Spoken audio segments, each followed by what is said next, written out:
The modern jetliner is one of the most complex machines ever built. It represents a culmination of years of design and research, the cutting edge of engineering and technology, and a corporate gamble of epic proportions. This is a big bet industry.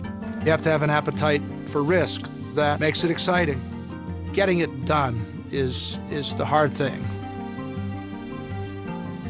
It takes the best mind, it takes the most skilled workman anywhere, and it takes more money than you ever imagined. Hello, aviation enthusiasts. Welcome back to Flight Realities. If you're new here, don't forget to hit that subscribe button and join us as we uncover the hidden truths and fascinating stories behind the skies.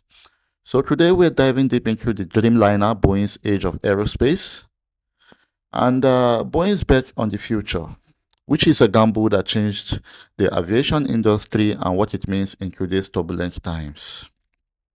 So sit back as we unravel the mystery and the fascinating realities behind the story. Don't go anywhere. Thank you.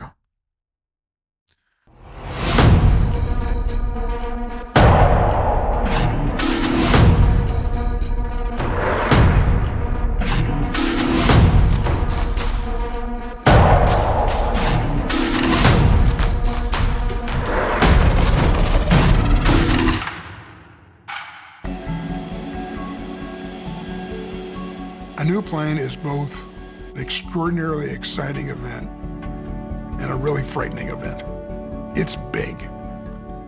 Today's dollars, brand new airplane, the number could be 20, 25 billion dollars. Billion with a B. We make huge bets on commercial airplanes where you have to invest a significant amount of money up front before recovering a dime. You have to make sure you have the right product and that you have customers that are going to pay for it. You know, all of that takes place before you sell an airplane. And so the thing that you have to do and be to be successful in that business is to be right. Determining how and when to launch a new airplane and which new technologies to include is one of the great challenges of the aerospace business. Mistakes like building the wrong plane or no new plane at all can doom a company. Most of the legendary names in aviation are no longer in the business of making commercial aircraft. Companies like de Havilland, Fokker, Douglas, and Lockheed. And that tells you something about the sort of Darwinian progress of this aerospace business. If you made the wrong bet, as some of those companies did, you spent billions of dollars on the wrong airplane, you go out of business. Today, the enterprise of developing and building these incredibly complex and expensive machines is dominated by just two companies, Boeing and Airbus. There is nothing like the competition between Airbus and Boeing. I mean, Airbus and Boeing have been challenging each other now for the last 20 years, outdoing each other, pushing the envelope further and further. And for both companies, the stakes are never higher than when they make the decision to build an all-new airplane. In 2000, Boeing was at just such a moment. Airbus had announced it would build the biggest passenger jet ever, the A380, a double-decker that could seat up to 850 people. It's Airbus that's betting that, gosh, if you can build an airplane that can carry ultimately maybe as many as 800 people, that's the way to make money. And the A380 was a direct challenge to perhaps the most iconic plane Boeing had ever built, the 747. It was the world's first jumbo jet, and since its first flight in 1969, there had been no bigger passenger jet in the sky. So Boeing's Dreamliner wasn't just another aircraft. It was a dream, a massive gamble built on cutting-edge engineering and a bold vision for the future of aviation. The modern jetliner, as mentioned in the transcript you heard earlier, is the culmination of years of research, design, and technical mastery. But behind every innovation is a high-stake risk that many don't realize. But you have to ask yourself, why would Boeing bet so much on a new plane at a time when so much was already on the line? Okay, well, in 2000, Boeing was up against Airbus, and Airbus had just announced the creation of the A380, an aircraft bigger than anything the world had ever seen.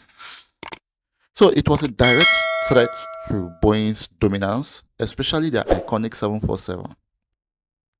And this was the moment that Boeing needed to respond. But instead of competing on size, Boeing zagged while Airbus zigged. This was a market that Boeing had created absolutely themselves, and that they had owned this market. And then the fact that Airbus was coming along and taking that market away from them, and not only taking it away from them, but demonstrating that they too could build a state-of-the-art large aircraft which would be very appealing to the airlines. That really annoyed Boeing. Boeing had a decision to make. What plane, if any, to build to compete with Airbus? We set aside a small team and literally locked them up in a room and said, we need you to start thinking about a brand new airplane. We got to understand that. There's a lot of stuff that goes on to try to understand it. You know, is it fuel burn that's more important? Is it pilot salaries that are more important? Is it maintenance costs that are more important? You know, what's the right balance of the economic factors of an airplane that will make it successful? Any successful airplane has to balance the airline's economic concerns against the passenger's travel experience. For decades, airlines have been moving large numbers of people between the world's major aviation centers. Travelers arriving at these hubs, places like New York and London, transfer to smaller planes that then take them to their final destination. But Boeing's research showed that passengers, and now airlines, were looking for a plane that could economically carry people over great distances directly to their final destination without passing through a hub.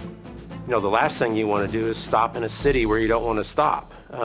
One, that stop adds time to the trip. Two, it almost guarantees your luggage doesn't show up with you. And there's a reasonable chance that you won't get to the final destination when you thought you would as well. So that forces us to do things like, well, how can we make airplanes smaller but have the same capabilities as a larger airplane?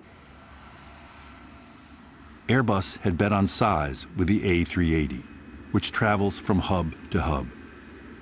But Boeing saw a market that was ready for a smaller, faster plane that could travel non-stop to its final destination. Boeing called it the Sonic Cruiser. So there was this really enthusiastic group of engineers at Boeing that were working on the Sonic Cruiser, like their life depended on it. It was the coolest thing at Boeing.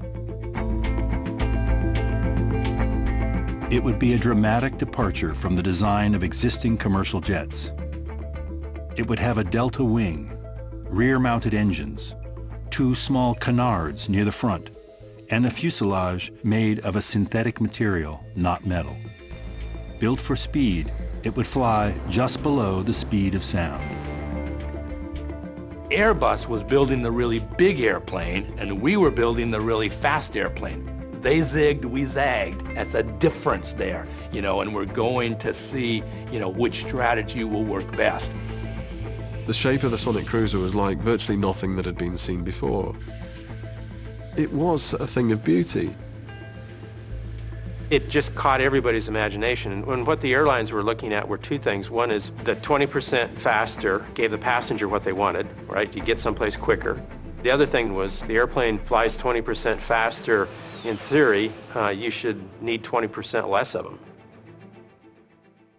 But speed comes at a price. Boeing's previous attempt in the 1960s to make speed a priority was its supersonic transport, or SST. Few planes have ever generated more excitement in the aviation world. The revolutionary design, the most amazing aeroplane, swing wing, 4 huge engines, 300 passengers, 2.5 times the speed of sound. But the supersonic transport never went beyond a full-scale mock-up.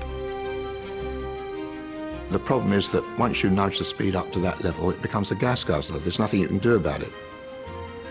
And one consistent concern of every airline is the cost of fuel. Fuel efficiency has assumed ever more importance over the last 40 years. It's not just the fact that fuel cost is higher, but it's the fact that it's so variable that constitutes a huge risk to the airlines. You just can't foresee exactly what's going to happen. There are so-called black swan events all the time. They chose efficiency over size, giving birth to the Sonic Cruiser, a faster, smaller plane that would have revolutionized travel as we knew it. So, the Sonic Cruiser was Boeing's first major step in redefining air travel. Designed to fly just below the speed of sound, it would have cut down flight times significantly, catering to passengers who wanted to reach their destination faster, bypassing the hub and spoke model of major airports.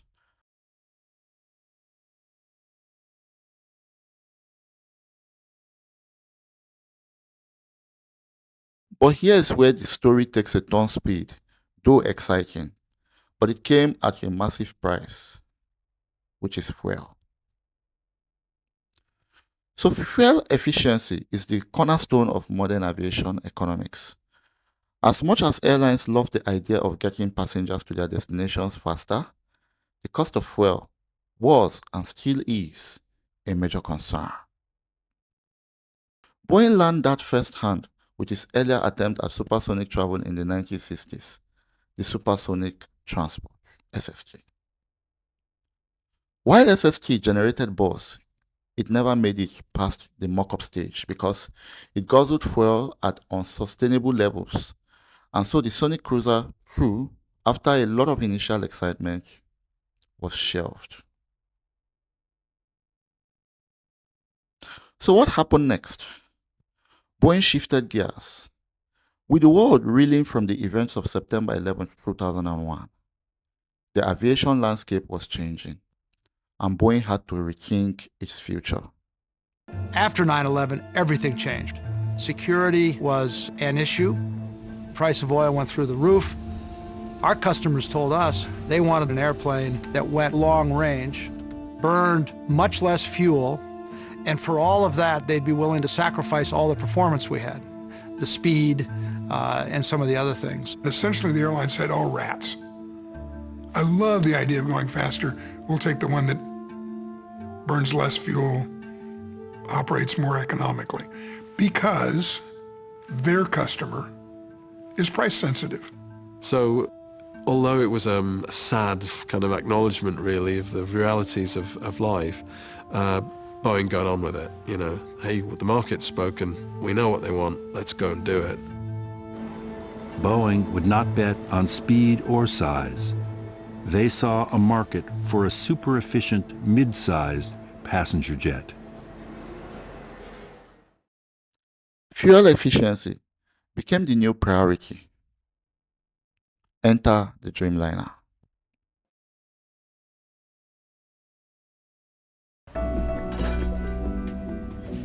Boeing would call its new plane the 787 Dreamliner.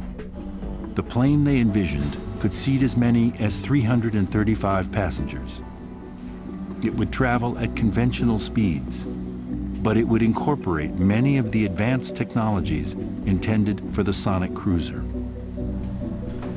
The boldness of the entire vision was almost jumping ahead 2 generations in aircraft design. You don't do that easily. You have to change everything. What would set this new plane apart from every commercial jet that had preceded it would be the very material used to construct it.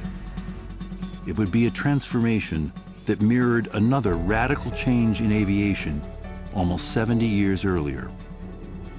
In 1933, Boeing debuted the all-metal Model 247, the world's first modern airliner.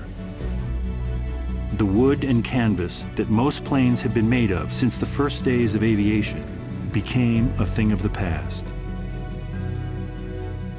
Boeing's 787 Dreamliner would not be made out of metal, but out of fiber-reinforced plastic. It is an advanced variation of composite, the kind of material commonly used in small consumer products, such as tennis rackets and bike helmets. It's made of lightweight carbon fibers, fabricated into thin layers and infused with a glue. The combination is much stronger than either ingredient on its own, 10 times stronger than its weight in steel. It's the biggest change ever in the history of commercial aviation, by far. But before the designers and engineers in Seattle could begin the multi-year effort to build such a revolutionary aircraft, the Boeing company had to figure out how to pay for it. The cost of research and development to design and build the 787 was initially estimated to be in excess of $10 billion, an investment Boeing would have to make or forfeit its leadership position in commercial aviation to Airbus. The 787 Dreamliner was Boeing's response to the growing demand for a more efficient long-range aircraft. So unlike the Sonic Cruiser, the Dreamliner wasn't about speed. It was about efficiency, range, and comfort. So Boeing made it out of lightweight composite materials, which reduced fuel consumption by 20%. A huge selling point for airlines in an industry where every dollar matters. But the Dreamliner also offered something more: passenger comfort. With larger windows, better air quality, and quieter engines, it was designed to improve the flying experience in ways that passengers would feel, not just airlines. The Dreamliner became a symbol of Boeing's resilience and innovation. Companies around the world were chosen to engineer and manufacture large sections, including the nose from Spirit in Wichita, Kansas, center fuselages from Alenia in Italy, forward fuselages and wings from Mitsubishi and Kawasaki in Japan. These partners would take on the responsibility and expense of designing the sections and creating new tools, facilities, and production processes. The most ambitious innovation Boeing and its partners introduced was the process of spooling long strips of carbon fiber onto what are essentially enormous robotic tape dispensers that lay the material down in precise, complex patterns. It takes the shape of specific parts, like a wing or a fuselage, and then the huge sections are transferred into a massive sealed chamber called an autoclave, where they are hardened under heat and pressure. If you think about a fuselage barrel in a plane like a 787, there's as many as 9 people sitting across in a row. So it's a pretty wide object. Imagine that I have to cure it under heat and pressure. It's like, how would I describe that? Imagine putting an airplane in an oven. Out of these giant autoclaves come pre-built sections of the plane that once would have required hundreds of aluminum sheets, tens of thousands of rivets, and countless man-hours to assemble. If you look at the way we built the 707 back in the 50s, and you look at the way we build the 787, it is amazingly different. It is off the charts different. Boeing's strategy of giving companies around the world a stake in the 787 promised to lower Boeing's costs, but also to help sell the plane. Countries desperately want to grow economic opportunity. The developing world, which is going to see most of the growth in aviation going forward, wants opportunity. They want to participate in the economic growth that aviation and aerospace enable. One of the things they're asking for is, we're going to spend all these US dollars on your aeroplane. We want some work for our people. The strategy worked.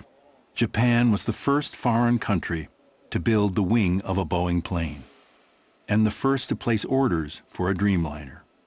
In April 2004, the Japanese airline All Nippon Airways, ANA, committed to buy 50.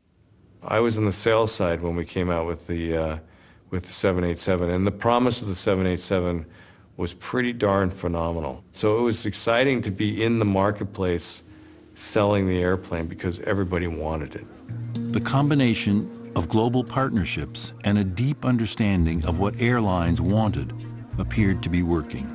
It's clear they made a fantastic assessment of the market before the plane had ever been built. And that's because they spent several years talking to their customers, asking them, what's important to you? And then shelving the ideas they had beforehand that didn't fit that description, and finally deciding, this is the plane that has a market, and this is what we'll build.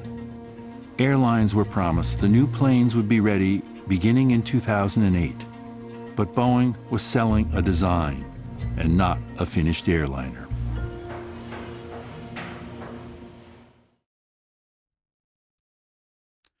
So fast forward to today, Boeing finds itself in a vastly different position.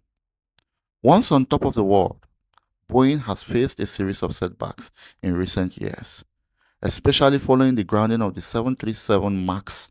The development and production of these high complex machines have only gotten more challenging, and the risk has never been higher today. But today, Boeing is dealing with a perfect storm of supply chain issues, quality control problems, and reputational damage.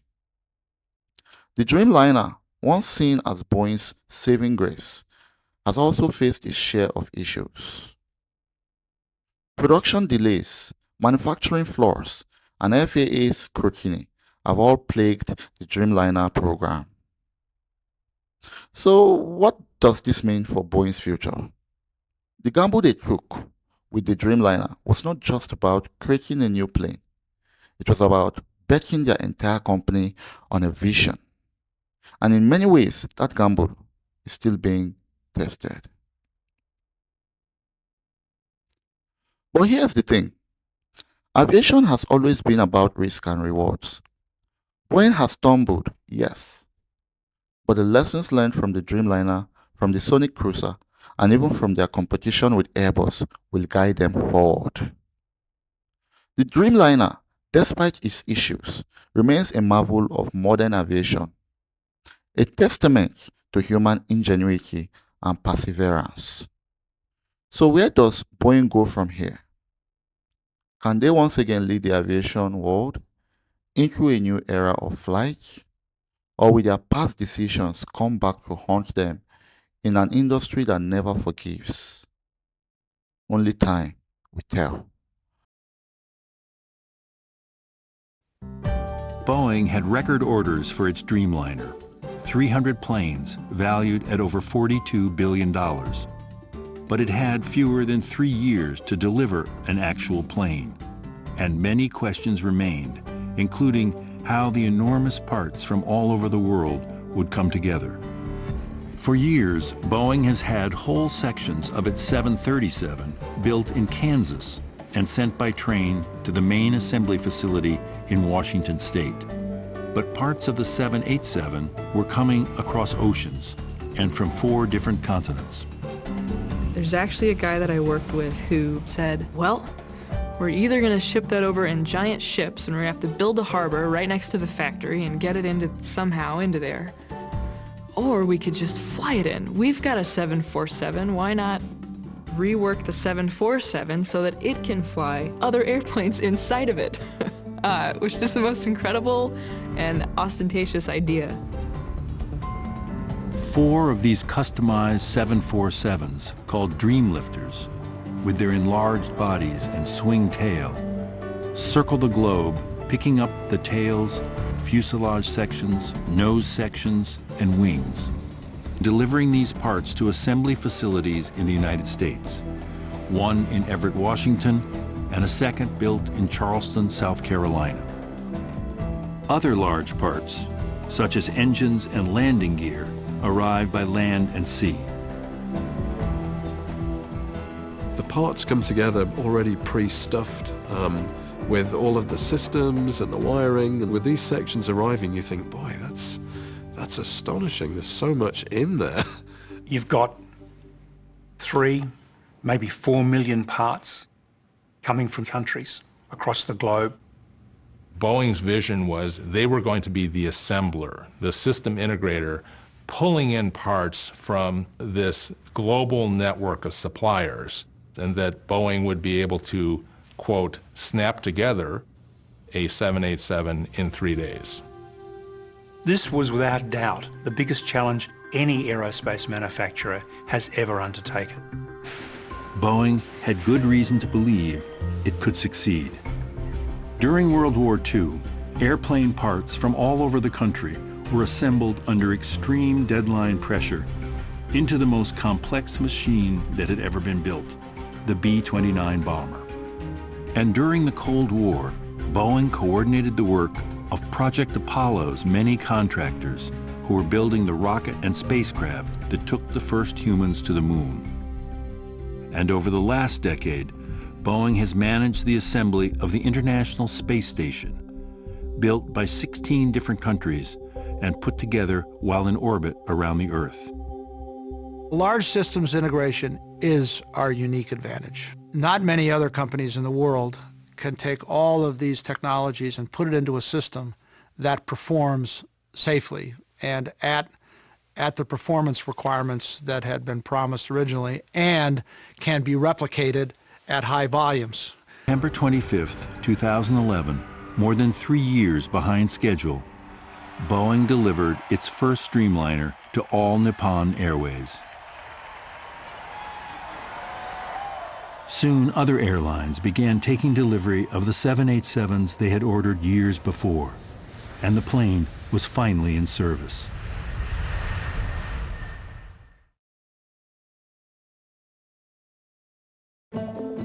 When passengers first walk on board a Dreamliner, we literally want them to say, wow, that was actually written in the design brief. That was a goal that we had.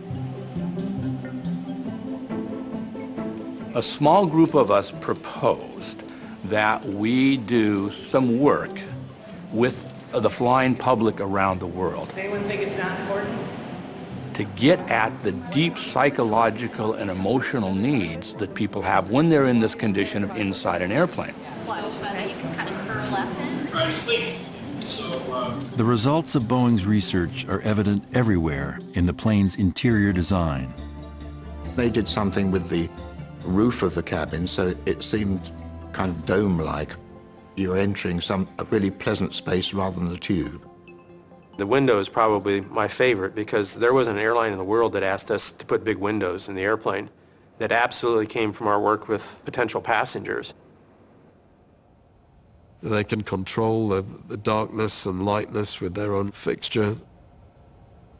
The airlines can cleverly control the lighting in the cabin to influence your circadian rhythm so that you're waking up for breakfast with a sort of glow of a dawn type of light, reaching full daylight levels by the time you land so you feel more awake. Because the fuselage is composite, it doesn't corrode. But one thing is certain, Boeing is not out of the race yet. That we heated up and then had them vent off, and it worked perfectly. So thank you for watching Flight Realities. What are your thoughts on the Dreamliners and Boeing's future? Drop a comment below and let's discuss. If you haven't already, don't forget to subscribe to the channel and check out my other videos like my recent review of the MAX Air Boeing 737-36Q flight from Abuja to Yola. So until next time, fly high, dream big. It's goodbye. Boeing has learned that in the high-stakes world of commercial aerospace, risk is unavoidable. Failures are inevitable. Each success is hard-won. And some, like the 787, have changed the way the world travels forever.